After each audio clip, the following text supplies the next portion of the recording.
Assalamualaikum warahmatullahi wabarakatuh. Kami dari kelompok 5 akan mempresentasikan hasil kerja dari kelompok kami.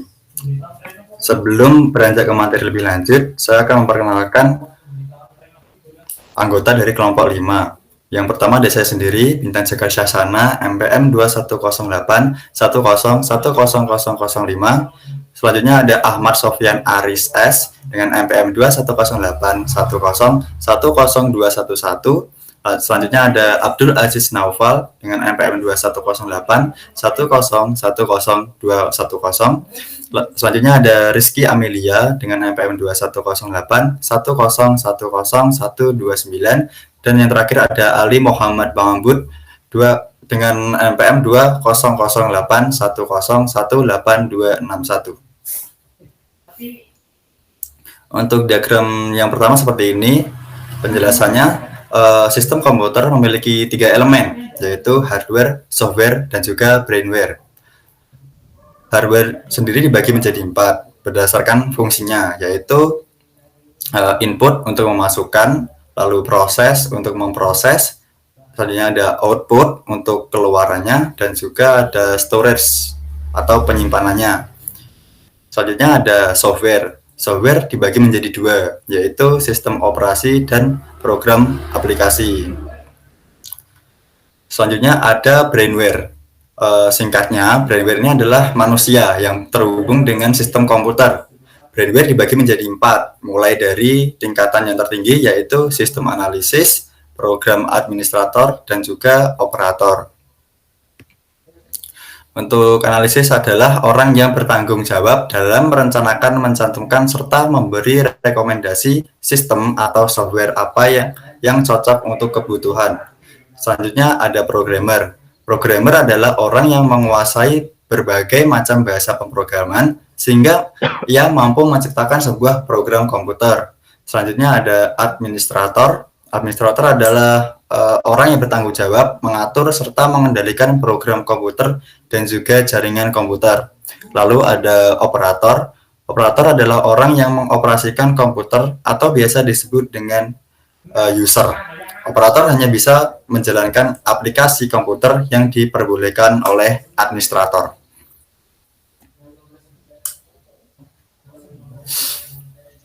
Berikut merupakan diagram kedua dengan user interface, sebuah sistem jendela yang berfungsi sebagai alat penunjuk untuk mengarahkan I atau O untuk memilih dari menu dan membuat pilihan. Jika dalam sistem seluler, maka akan menyediakan tampilan layar yang dapat disentuh bertujuan untuk memilih pilihan yang diinginkan. Lalu yang kedua ada program. Dalam program sendiri ada beberapa proses, diantaranya I/O operation adalah suatu komponen dari komputer yang bertanggung jawab atas pengontrolan sebuah perangkat luar atau lebih dan bertanggung jawab pula dalam pertukaran data-data antara perangkat luar dengan memori utama atau CPU. Yang kedua, di dalam program ada program execution, yaitu program diharuskan dapat menjalankan aplikasinya walau error sekalipun. Yang ketiga adalah file system manipulation, bertanggung jawab dalam aktivitas manajemen proses seperti menghapus, menghentikan sementara, dan lain-lain. Yang keempat ada protection and security, mengacu pada mekanisme untuk mengontrol akses oleh program, proses, atau pengguna untuk menggunakan sumber daya sistem dan user dan bertugas menentukan kontrol yang akan dilakukan. Yang terakhir ada storage untuk manajemen penyimpanan atau ruang bebas, alokasi penyimpanan, penjadwalan disk. Yang ketiga di situ ada sistem operasi. Nah, di dalamnya ada beberapa metode yang akan dijalankan. Yang pertama adalah eksekusi program, operasi I/O, file system manipulation, komunikasi, dan yang terakhir adalah deteksi error. Untuk yang terakhir adalah hardware. Akan dilakukan sistem call yang merupakan antarmuka antara program yang sedang berjalan dan sistem operasi. Pada umumnya akan diinstruksi pada bahasa C dan C++. Next. Program 3.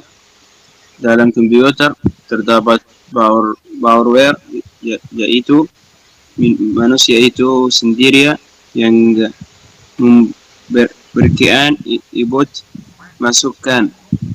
Kemudian sistem operasi bertugas untuk melakukan kontrol kontrol dan manajemen berangkat keras dan menjadikan software berangkat keras dan menjadikan software aplikasi yang dibutuhkan oleh manusia. Program yang dikhusus atau disebut proses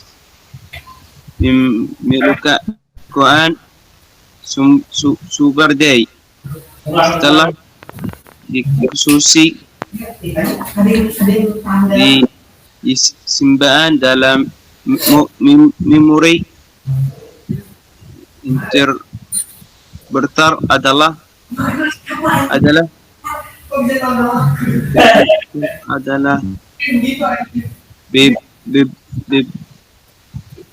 beberapa perintah yang dimasukkan di sistem operasi menyimak di mana-mana adalah suatu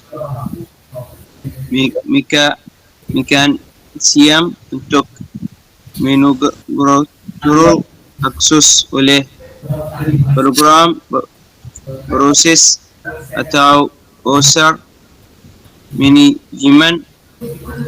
Jerogian adalah kumpulan prosesor yang tidak digunakan memori. Setelah semua selesai di proses, keluar output. Next.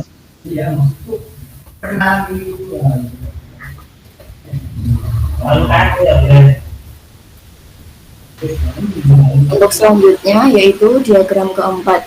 Pada diagram 4 ini akan membahas tentang thread.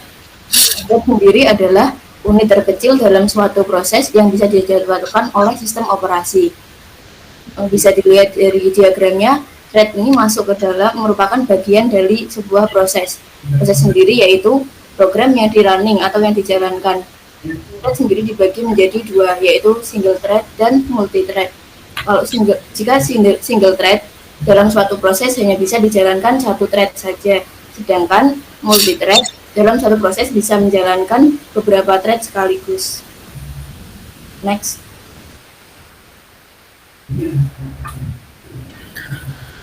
Untuk diagram 5 ini akan menjelaskan tentang penjadwalan proses. Penjadwalan proses merupakan kumpulan kebijaksanaan dan mekanisme pada sistem operasi berkenaan dengan urutan kerja yang dilakukan sistem komputer.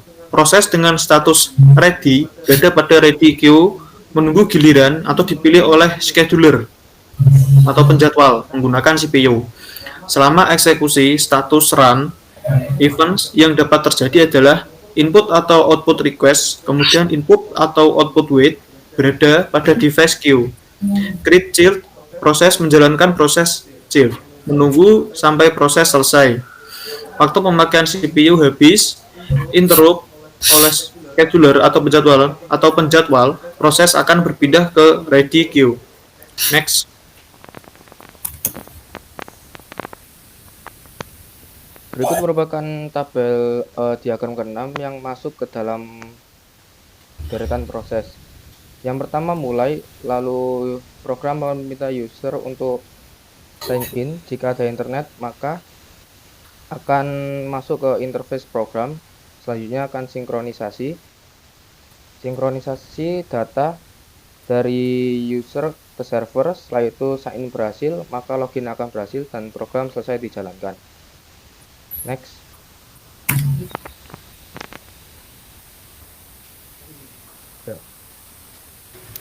Kemudian di diagram 7 ini akan menjelaskan tentang deadlock. Deadlock itu terjadi ketika masing-masing proses diblok karena sedang menunggu sumber daya atau resource yang sedang digunakan oleh proses lainnya. Misalnya ada 2 sumber daya dan masing-masing proses hanya membutuhkan 1 sumber daya atau resource. Maka deadlock tidak akan terjadi. Kenapa? Dikarenakan setiap proses tidak harus menunggu proses lainnya selesai untuk menggunakan sumber daya atau resource tersebut. Next. Sekian presentasi dari kelompok kami. Apabila ada salah kata, mohon dimaafkan. Wassalamualaikum warahmatullahi wabarakatuh.